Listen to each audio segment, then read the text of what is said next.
right. Well, welcome back, everybody. It's been about a week since my last video updating my progress on my toy game engine. And honestly, I feel like I've made a lot of progress. Let me just start off by showing a quick demo of where I'm at. Last video, I had the frame buffer implemented and I did a basic backface culling. I got that implemented and I kind of refactored the the rendering system a little. Um, this week you can see the big change is now I have everything running within an IM viewport. So that's the most visually striking change. So the scene renders to a viewport element and you can interact with it all within IM um, viewport. So here you can see it really helps it make it look like a real application.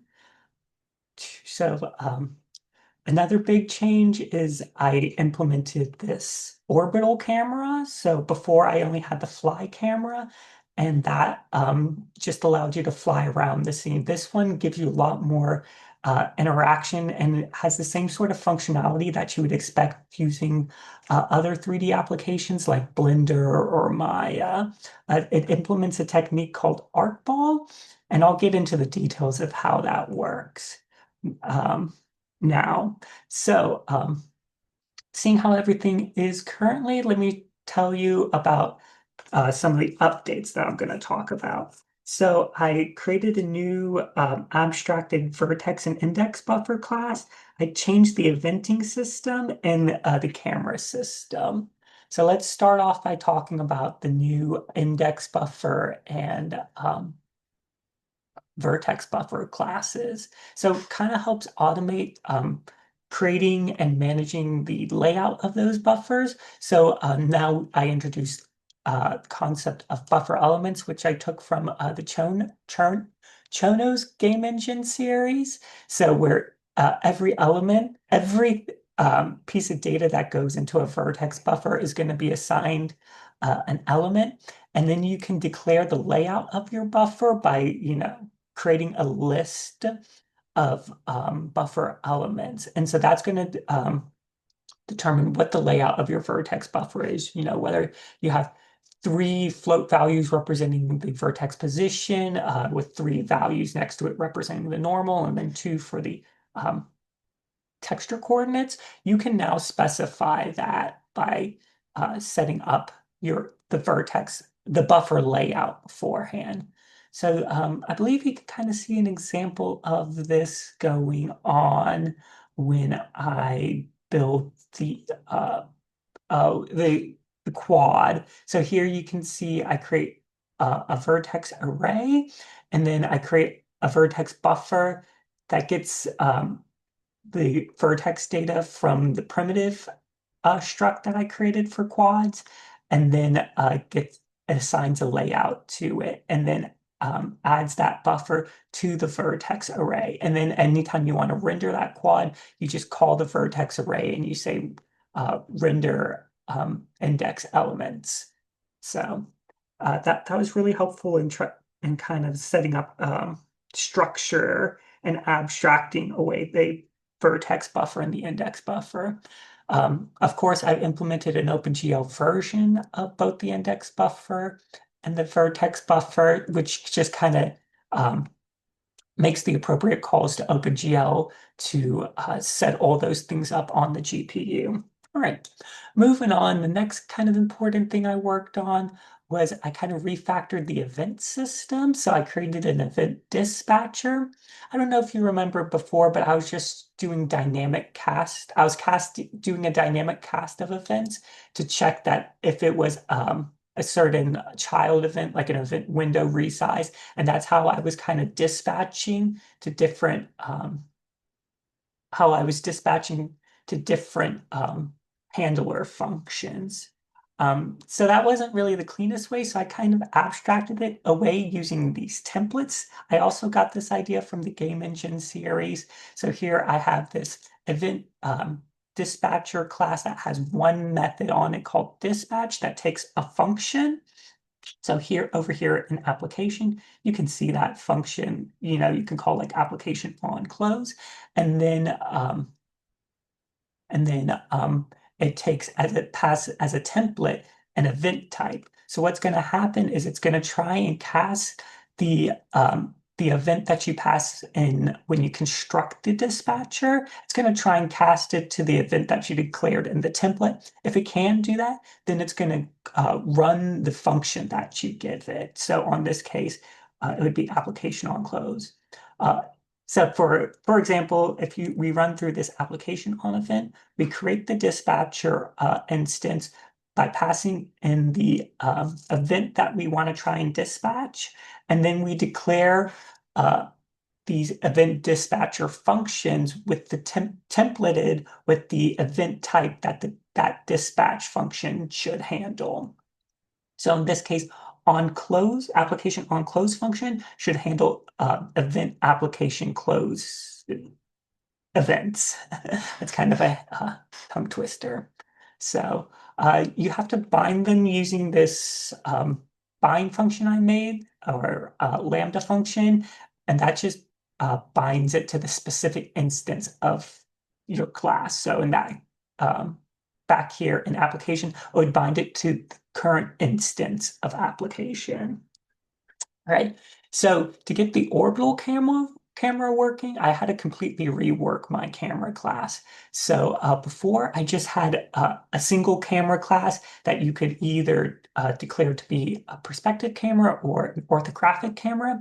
And I've gone ahead and I've abstracted that more to where I had now have a camera controller class. So this has kind of split and split the functionality that handles like updating and controlling and moving the camera and setting the perspective and orientation of the camera from the stuff that just defines the view and projection matrices the that the camera holds. So over here in the camera, you can see all the class methods are about setting and getting the view and projection matrices. And all the props in here are all about declaring your view and projection matrix. And then over here in camera controller, you can see things like movement speed and sensitivity to certain input types. So by doing that, it's allowed me to implement this other class called which is an interface, which is a camera strategy. And by declaring different camera strategies, you can define how the camera will behave. So currently, right, I have a fly camera strategy, an orbit camera strategy, and an orthographic camera strategy. The fly camera was what I was using before and is what is defined in Learn OpenGL, while this new orbit camera strategy implements the arcball um, interface. So yeah, so you can kind of see how this works. So the camera controller has has a strategy, and when you construct the camera controller, you define what that strategy is. So over here in editor, when I create that camera, I say, hey, I want to make it a type orbit, and then in here, based off, I have a switch statement that then based off of the camera type sets the strategy that we're going to use. And then when these on event handler functions like on mouse scroll and on mouse move are called, it's going to call this specific implementation that is in either the fly camera strategy, the orbit camera strategy, or the orthographic camera strategy. So going into this, I'd like to talk a bit more about the orbit camera because it implements this really cool concept called arcball rotation. And basically, that's what allows the camera to kind of pivot around this like a center point, kind of like you're orbiting around a point. Some cool things are going on here that took me a bit to work out. Firstly, is the fact that the device coordinates have to be in normalized device coordinates, and I made that relative to the viewport. So the edge of the viewport is -1, and the left edge of the viewport is -1, and the right side is 1. So before the normalized device coordinates were coming in from the windowing class. So you can see here when I create a event cursor pose event, I pass through the normalized device coordinates of the window, not the viewport. So then when the viewport class gets that event, when it's past that event, and then modifies those normalized device coordinates to be in the range of the viewport window. So that's was really great because, you can move around all these different panels, and the rotation will behave the same, you know, no matter the kind of aspect ratio or resolution of the viewport that you're in. Another cool thing you can see going on here is that the cursor is wrapping back around as we rotate. So it kind of gives this impression of being able to infinitely rotate around an object, which which I think is, it was something that I saw was implemented in Blender and really adds to, kind of the human HCI, sort of feedback of the feature that, you know, instead of when you reach the boundary of your viewport, instead of it just being like a hard stop, it keeps going and just wraps right back around. This really took me a good bit of time to implement because you had to basically separate the viewport normalized device coordinates from your cameras, from the device coordinates that the camera gets. So you can see how that's happening is I have this viewport class and it has an on mouse move method. And then it has this function called handle cursor wrap. And what that's going to do is it's going to check if the cursor position, the normalized device cursor position, is greater than a certain threshold. I have that threshold defined at 0.96. So if it's like, you know, you're near the edge and it's like 0.97, then what's going to happen is it's going to set the new viewport position back to the other side of the viewport. And then it's going to set a flag saying like, hey, I wrapped the cursor around. And then over here in the viewport, it's going to check, okay, like has the cursor been wrapped? And if it has, it's going to update the mouse position through IM The center of rotation is always the center of the camera, um, which took a bit of work to get because originally the base implementation of arcball rotation has the rotation around the world origin. Uh, so it took a bit of work to get the idea of it rotating around the um, the center of view of the camera. Let me show you how that works over here in the camera controller. So over here in the orbit camera strategy, I created these two additional variables called orbit camera radius and target point.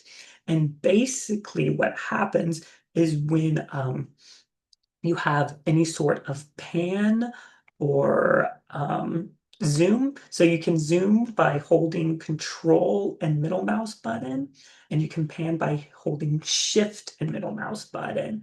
And you of course rotate by just middle mouse button. So these are the same controls that are in Blender. You can also zoom by using scrolling on the middle mouse button. So as you scroll or zoom in and out, the orbit radius changes. So it either increases or decreases based off if it get further or closer away. And then when you pan, the target variable over here, so the target point updates with the camera. So if you move, say, 2 units to the right, the target point is also going to move 2 units to the right. The target point starts out at the origin, and the camera starts out facing the origin 3 units in the axis. So as you move left and right, that target point gets updated, and that's what allows it to stay at the center of view. And then over here in my camera controller, you see that in order to update it, once we calculate our rotation using the arcball method, so this is how arcball um, calculates rotation. You get your normalized device coordinate of your current cursor position, and you get the previous device coordinate. So here we get the previous normalized device coordinate of the cursor, so where the cursor was the plane before, and then we get the normalized device coordinates of where the cursor is now. We then take those 2D coordinates and then we project them onto a 3D sphere. And so that's where we determine the Z value of the cursor coordinates. We, of course, normalize that, and then we perform a dot product to get the cosine theta to determine the angle between the 2 points. And then we get the theta value, so just the angle of rotation, and then we get the axis of rotation by performing the cross product between the vector of where the cursor started and where it ended. And then we use quaternion rotation, so that these two functions here. This one calculates what is the rotation using quaternions, and then this one converts those quaternion rotations into a multiplication matrix that we can then use to apply that rotation onto our camera. So here, that's what's going on here. I'm using matrix multiplication to apply the rotation matrix onto the camera's position. You can see here, though, before I apply the rotation onto the camera's position, I'm subtracting away our target position point. So that kind of creates the illusion or that the camera position is at the origin when we apply the rotation. So basically what we do is we subtract the target point, moving the camera back relative to the world origin, apply the rotation on the camera, and then move it back to the target point. So it's like subtract off the target point, rotate, put it back on. And so that's what allows you to rotate around an arbitrary point in space and not just the world origin, which is really useful. So finally, I just want to talk about the viewport class that I created here. And the docking space, which is really cool. That's what really allowed me to create this uh, this sort of windowed application with GUI elements, and it really took it from I don't know if you remember how it looked before, but you had the window, and then you had you know, the GUI elements and the controllers kind of floating off to the side. Now they're kind of all together in one application, which really makes it feel like an actual program and not just a pet project. So I'm pretty excited about this docking spaces setup. So let me show you how that happens. All that goes on in this IamGUI render function. And so this is what's creating our viewport. So basically, we create it the same way as we create all our other IamGUI graphic GUI elements, except here we're getting the position and the size of the viewport window, which we then use later on to calculate, the normalized device coordinates relative to the viewport. And then over here in the scene IamGUI render, this is where we create docking. We declare, okay, like all the flags that are like, yes, I want the dock space to be open, and I want it to be full screen and all that sort of thing. So once we do that, anything that we kind of declare inside of that, then it's going to be in that dock space. So in that dock space, when we set it up. So we say, okay, this is my dock space. I'm calling it my dock space. I'm going to add a menu bar. So you can see we got this menu bar that just has one function in it called exit. And then we put the scene graph in that dock space. We put the controls. And where is it? We put our viewport into there. So yeah, that's what I got going on since the last time I updated. It was actually quite a lot, and I finally feel like I'm at a spot where it feels like I have an actually functioning application and not just a bunch of experiments. So moving forward, we can see where we're at in the my phases plan. We got the majority of phase one, which was like building the foundations, and phase two, setting up our basic rendering pipeline working. Um, and so now I would like to kind of move on. My plan has always been to kind of just proceed through and get all the features from Learn OpenGL into the application and really just have it be a reflection of all the techniques and ideas that you learned in this series. So I completed advanced OpenGL, so I got that face calling. I haven't done blending. Maybe I'll do blending. Blending would be a good thing to have in the application. Um, I could use some anti-aliasing. That might not be another good thing. Um, so that's something to think about. But um, I am just going to move on to the advanced lighting section. And so I'm going to try and implement some of these features into the application. And you can kind of see that kind of lines up with where I am in my phases, where I want to start adding, some more advanced rendering concepts like physically based rendering, shadow maps, post-processing, and all that sort of good stuff. So, yeah, that's where I'm at. I could also add some instrumentation so we get more statistics about how the program and system is running. I think that'd be a good thing to have. And at some point, I want to go back and really rework the render queue because right now, what I'm doing is like immediate mode blocking. With my event, so when an event gets generated, it gets immediately handled. I'd like to create a system where I add it to a queue, and then the queue gets processed once per frame or something like that. So yeah, but for now, I'm just going to move on to the advanced lighting section because, there's so many ways and so many improvements that I can make to the system. So, yeah, that's it for now. I'm going to try and make my next update in a week. And hopefully, I got some more, and show you some of my progress on adding more advanced rendering techniques. All right, thank you.